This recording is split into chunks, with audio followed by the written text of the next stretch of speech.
শুভ সকাল বন্ধুরা, তোমরা সবাই কেমন আছো? আশা করছি খুব ভালো আছো। আমিও খুব ভালো আছি। আজকে হচ্ছে শুক্রবার আর রথযাত্রা।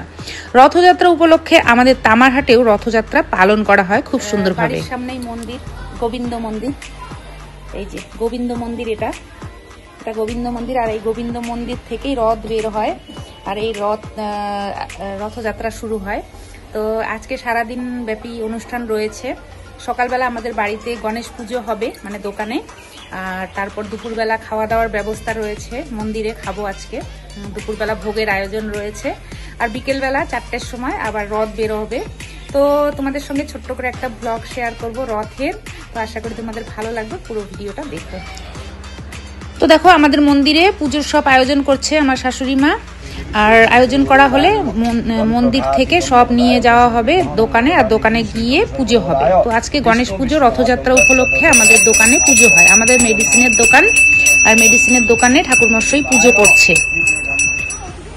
তারপর আমরা বাড়িতে চলে আসলাম। তারপর আমরা মন্দিরে চলে গেলাম 2:30টার সময় খেতে, প্রসাদ খেতে। তো মন্দিরে প্রসাদের আয়োজন রয়েছে আজকে রথযাত্রা উপলক্ষে। তো দুপুরবেলা আমরা সবাই মিলে খেতে চলে গেলাম প্রসাদ। তো আমরা বসে পড়েছি, আমরা প্রসাদ নেব। তো আজকে কিন্তু প্রচণ্ড পরিমাণে গরম পড়েছে, আর অন্যান্যবার বৃষ্টিও হয় রথযাত্রার দিন। তো আজকে বৃষ্টি নেই, কিন্তু আজকে রৌদ্র উঠেছে প্রচণ্ড পরিমাণে। এখন মন্দিরে গিয়েছিলাম, মন্দির থেকে খেয়ে দিয়ে চলে আসলাম।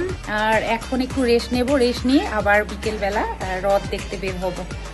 তো এখন একটু রেস্ট। রথ আরম্ভ হয়ে যাচ্ছে, রথ বেরোচ্ছে। তো এখন যাচ্ছি রথ দেখতে।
Thank you.